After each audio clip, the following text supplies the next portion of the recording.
What up, y'all? It's the homie Dame, and 2023 is coming to an end. The year definitely went by fast. Although, when you're an alcoholic man in his 50s with liver problems that could kick the bucket at any moment like me, I guess every year goes by fast. But anyway, I'm here to talk about my picks for the best and worst anime of 2023. Emphasis on my picks, cause, you know, just my opinion. The criteria is the same as it always is whenever I do a subjective ranking list. It's just based on how much fun I had watching the show, that's all. Oh yeah, these are also in no particular order, and they have to have started airing in 2023 in the United States in order to be eligible for the list. So, okay, everybody got that? All right, so like, subscribe, whatever, let's get to it. Why am I reaching for the camera? What the fuck? My first pick for one of the best anime of 2023 is... Imagine this is like the Crunchyroll Awards, except like good. The first pick is Pluto. I wanted this show to start off the video because I feel like it hasn't been talked about as much, at least on YouTube. You might even call it underrated, even though y'all know I hate using the word underrated. If you don't know, Pluto is a Netflix anime that is based on the iconic Astro Boy IP. It's basically like a gritty Detective Conan-esque mystery thriller, but with robots. I recorded a reaction to the first episode, which is on Patreon. You know, go subscribe, shameless plug. But I watched the rest of the series on my own time because I really thought, like, yeah, this is something I just gotta watch, absorb, and really immerse in without a camera on my face. And man, was it an experience. I think the reason I included it on this personal best anime list is because it reminds me of the anime that used to air when I was a kid / teenager. It really has that feel of an 80s or 90s anime where the themes are all very futuristic, the art style looks to be of that era, it's got the same vibes, it's got the same aesthetic, it's great. I said the same thing about Cyberpunk, which ended up being my favorite anime of last year, so yeah. You can see why Pluto's on here. I think an anime like Pluto is really one that you gotta be locked in for because there's a lot going on, not just plot-wise, that you have to follow. I mean, a lot of it is mystery stuff after all, but it's also a lot of thematic stuff that you gotta catch. I love movies like Ex Machina or Her that explore the boundaries between artificial intelligence and actual humanity, and we all know the debate going around with AI these days, so that makes it even more relevant. Pluto is all about that, so for somebody like me who loves that age-old question that's asked so often in fiction, what makes us human? I mean, this show just hits the spot. Next, let's talk about one of the worst anime of 2023. Let's just alternate back and forth. Yeah, does that format work for y'all? Whatever, we're doing it anyway. One of the worst anime of 2023 for me personally is The Misfit of Demon Academy Season 2. You know how Hollywood has this problem where they keep making unnecessary sequels and remakes and they turn everything into a cinematic universe for things that don't need it? This here is the anime equivalent. And it's crazy because I liked The Misfit of Demon Academy Season 1. It was funny, silly, and tongue-in-cheek. It was a good time. And Season 2 is like the same thing, but it's not a good time. It sucks, actually. Another one of the best anime of 2023, in my personal opinion, is Heavenly Delusion. Gotta get the shameless plugs out of the way, so go watch the very short video I made on it. Basically, Heavenly Delusion is... well, it's hard to give a premise on the plot without giving away too much, so just go in blind if you haven't watched it already. It's a sci-fi mystery thriller, and yes, there's fighting in it and nice looking Sakuga scenes if you're one of those people that won't watch an anime without that stuff. But the reason I put it on my personal list is because, yeah, it's visually stunning. It has a very well thought out aesthetic to it, even when they switch animation styles, but I'm really just a big fan of the writing. I always like a good old mystery that changes how you view the entire story once you get all the twists. And Heavenly Delusion is one of those, right? You rewatch a show or you reread the manga and you're like, oh, that makes sense now. It's almost as if planning out your story makes it better. Who would have thought? Again, it's hard to say a lot about it without spoiling, but Kiriko best. Now for another one of the worst anime. For this second pick, I'm gonna say The Marginal Service. Now, when I saw the poster or trailer or teaser or whatever the fuck it was for this show, I already did a Jim from The Office and I looked into the non-existent camera that I imagine follows me around all day and I was like, damn. This looks like dog shit. I think the best way to describe The Marginal Service is with something I saw on Twitter, which is that this anime is Japan trying to make a show specifically to cater to Americans. Do I need to say anything more than that? For the third anime on my best of list, I'm gonna say Zom 100 Bucket List of the Dead. Now, I could see this being one of the more controversial picks on this list considering its very rocky production schedule. I mean, at the time I'm recording this video, the last 2-3 episodes haven't even been released yet. But I still genuinely enjoyed what we got from this show so much that I want to include it here. If you watch this channel, you know that the Zom 100 manga is one that I often talk about and hype up, and I kind of have a bad track record of gassing up manga to get anime adaptations and they turn out terrible. So I don't know, I guess I kind of wanted to break the curse here. Nah, but Zom 100 Bucket List of the Dead is really good. If you don't know about it, it's about zombies, as you can imagine. But it follows a former office worker who was working in an exploitative black company who is quite happy to see that the zombie apocalypse has happened and he doesn't have to work anymore. This show is just a very feel-good serotonin anime. Every character is so infinitely likable. Every scenario is so well thought out and creative. The show looks good. The music sounds good. Everything is amazing. It's just a shame about the production problems it had. But hey, look, a year from now when it's all properly released, it won't really matter. So lucky you from the future. You just get to watch it all in one go and not wait like 6 months. Now for the next one on the list of worst anime of 2023, I'm gonna say Bullbuster. Y'all remember Bullbuster?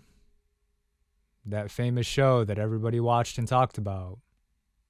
Yeah, me neither. But I watched it. And it was pretty bad. But the reason it's significant enough to include on a top 10 list is because this anime was made by Studio Nut. Studio Nut made a show called Bullbuster. And it was bad. That should be an imprisonable offense if you ask me. Number 4 on my personal best of list of 2023 is Frieren. Oh my god. What a surprise. Who would have thought that the guy who made a bunch of videos dick riding the boomer elf would put this show on a top 10 list? Again, gotta get the shameless self promo out of the way, so go watch the other Frieren videos I made that actually go in depth with my thoughts on the show. But if you don't know, basically Frieren is a fantasy story about this elf with big ass ears that was part of the heroes party that defeated the Demon Lord. Because of her long lifespan, she ends up outliving her former party members, and the show kind of follows how she deals with all that. I've basically said everything that I need to say about this series, so the only thing I'm gonna add here is that this is the kind of fantasy anime I want to see. I've said multiple times before that I think the whole medieval aesthetic and the RPG-esque fantasy themes are so overplayed in anime these days. So if we're gonna have stuff like that anyway, I'd rather it be like Frieren where it's actually, you know, good. For the 4th worst anime of 2023, I picked Spy Classroom.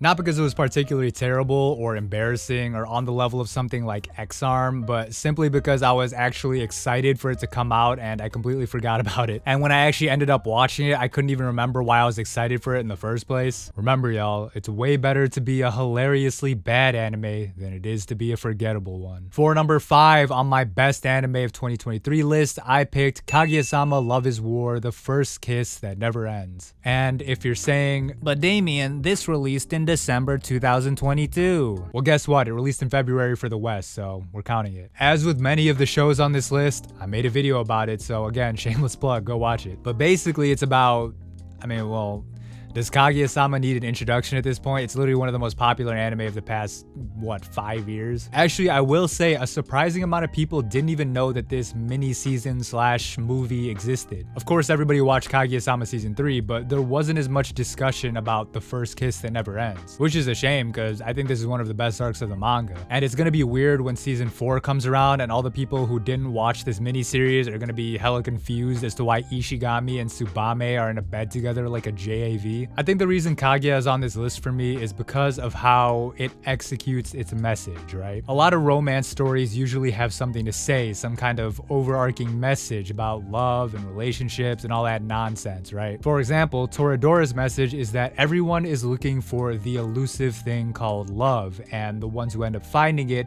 are the ones who were supposed to have it all along. That's the whole point of the show, and almost every story beat and character moment has to do with this main theme in some way. In Kaguya-sama, the message that it's trying to portray is that in a relationship, everyone wears masks and everyone plays a role in order to be the partner that they think the other person wants. But the key to making a relationship work is taking off this mask. So the reason this anime is on this list is because I personally think that this is one of the most applicable real life messages about a relationship in anime. Everyone knows that anime romance is obviously fictional and it's just entertainment and shit doesn't really go down like that in real life. But the message of just being real with your partner is one that's actually a pretty good one to take to heart. But I don't know.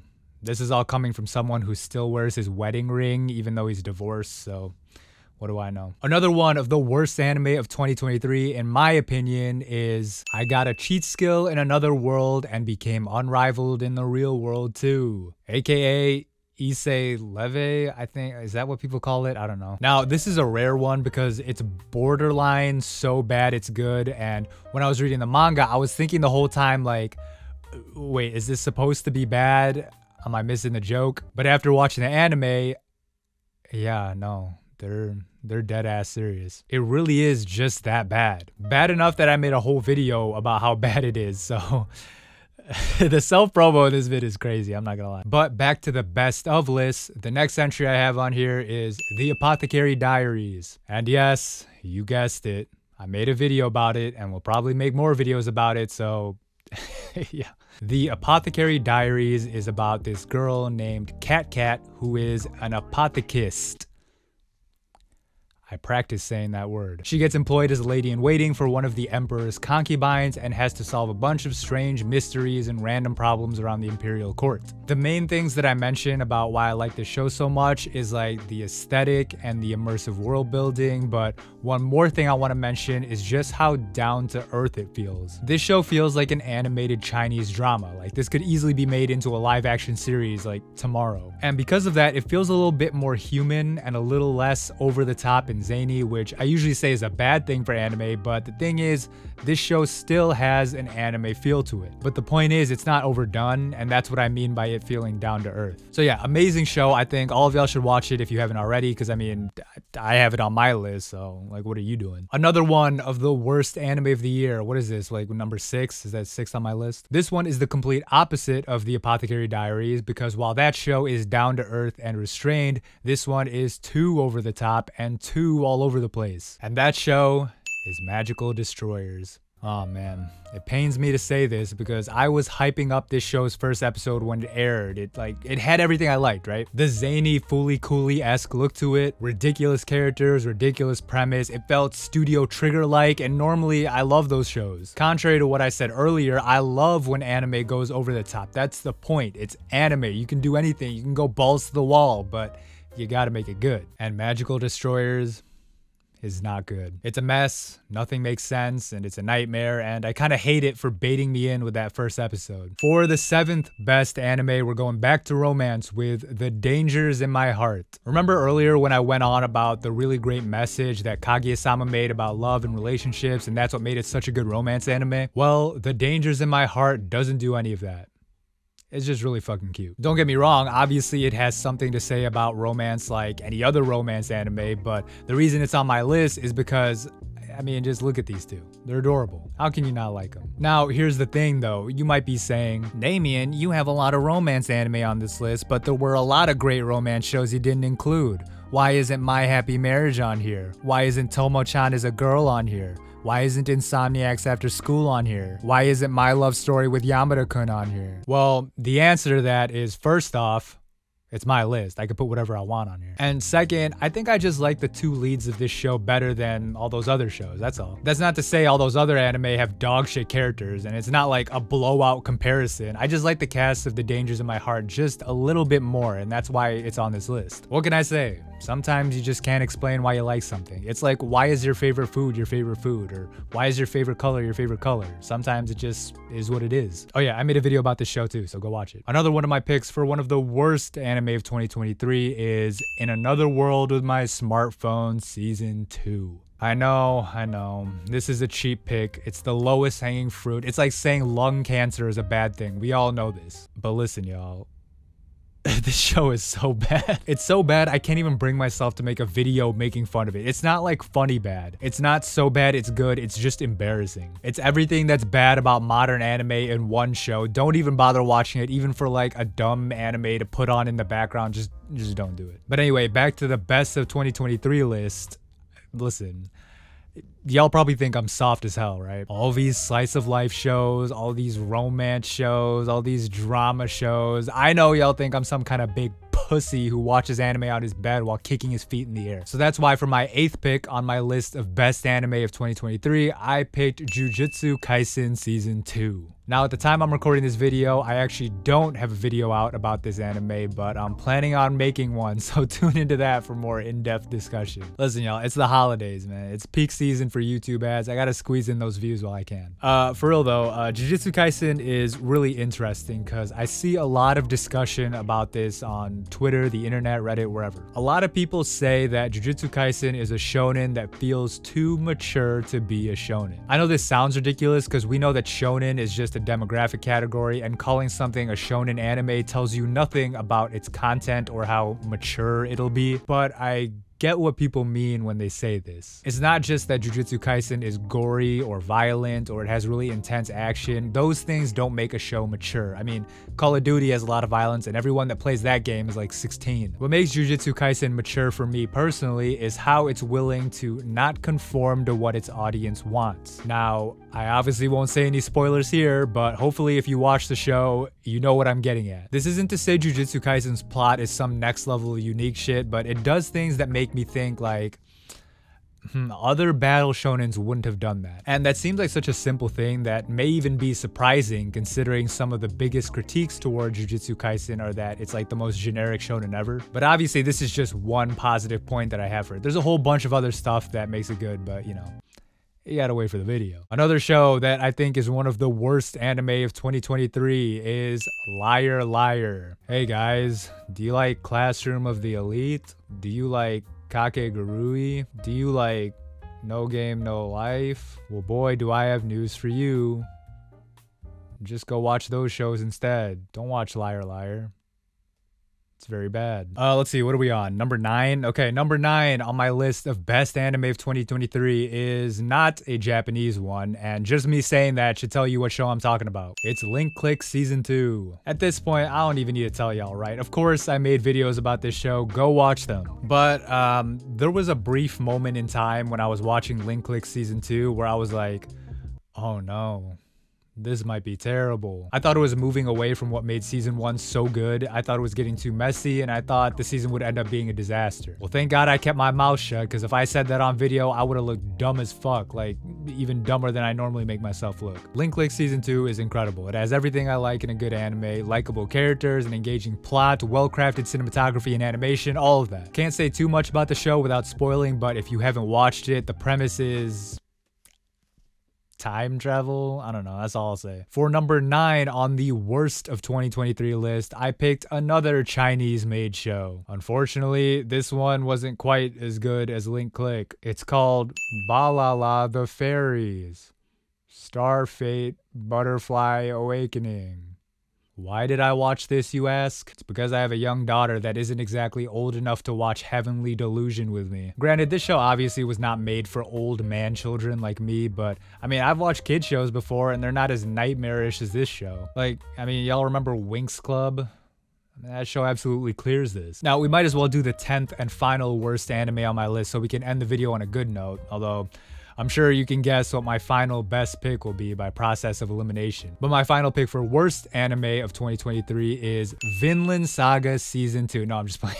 It's actually Reign of the Seven Spellblades. Now, you might be saying, come on, Damien, that show isn't that bad. Surely there are more random anime out there that are way worse than Seven Spellblades. And you're right, it isn't that bad. And there definitely are worse anime that came out this year. But as I mentioned early on in the video, it's fine if an anime is really good, it's fine if an anime is really bad, but the worst thing an anime can do is be in the middle. What do the kids call it?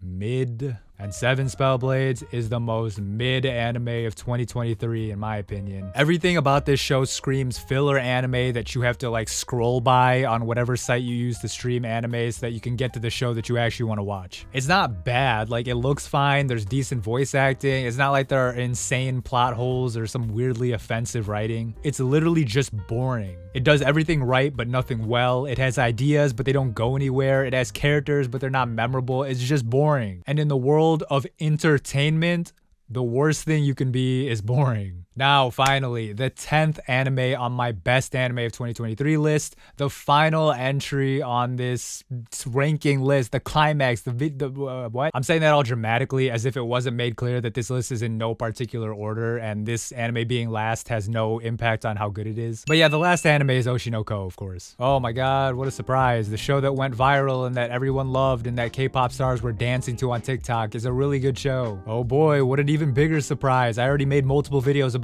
it. Oh my god, it's a shocker. But I gotta give credit where credit is due. Let's be real. Oshinoko is an amazing anime. One might even say the most amazing anime of the year. But let me chill, you know, that's not what this video is about. No particular order, remember? But yeah, the reason that Oshinoko is on this list is because it's a showcase of what the mangaka Akasaka does best. And that's create interesting characters that have equally interesting dynamics between them. Without spoiling too much of the show for those who haven't seen it, if I put these characters on the screen, I'm sure you all know what I'm talking about. I don't need to tell y'all that Oshinoko is amazing. That first 90-minute episode is like one of the best things I've watched in a long while. It's a show that's well written, it's poignant. Oh, I don't ever use that word. And like I said, it just has some great characters with great moments between them. Hot take though, I'm not that big of a fan of the opening. Not that it's dog shit or anything, I'm just not a fan of that style of music, that's all. But that doesn't take away from the anime in the slightest. Oshinoko is still one of the best anime of 2023, in my opinion. And so are the other anime on this list. That's all of them, right? Did I get all 10? I wasn't really keeping count. This is a very improv video. But yeah, very quickly, some honorable mentions. Rent-a-Girlfriend Season 3. Yes, seriously. I was gonna include it as my other romance pick, but I think The Dangers in My Heart is just a little bit better. And of course, Kaguya-sama had to be on there, so. Skippin' Loafer is another romance pick I wanted to include, but you know, it didn't quite make the cut. Trigun Stampede, another one I really wanted to include. I mean, if I had to switch it out with something, it'd probably be maybe Zom 100. And there was also Birdie Wing, which is like the best sports anime ever. Blue Lock could never. And you know, I guess the final episode of Attack on Titan would count too. I guess that's an honorable mention as well. As for other shows to talk about, I mean, what else is there? I know people are gonna be mad because I didn't put Vinland Saga on here. Look, the show just isn't for me. What's the big deal? I never said it was terrible or anything. It's like if someone is a fan of steak, are you gonna serve them chicken? It's just, I mean, it's not what I like. What else? I guess a lot of people counted One Piece since it was such a monumental episode that aired this year, and that's fair, but I mean, I don't really count it as a 2023 anime. Some of y'all might be wondering why Spy Family Season 2 isn't on here as well. I definitely enjoyed what I saw of the season. I didn't catch up yet, but yeah, I mean, it's good. It's not top 10 good though. Anything else? I don't know. There's a lot of good shows that came out and a lot of dog shit ones. But that's my list, my personal list. A list that I made based on my opinion that shouldn't affect you if you happen to have a different opinion, right? Yeah. So yeah, like and subscribe and leave a comment below saying your top 10 anime of the year or your top 10 worst, top 10 best or top 10 worst, bottom 10 worst, or both. Otherwise, that's the video. Peace.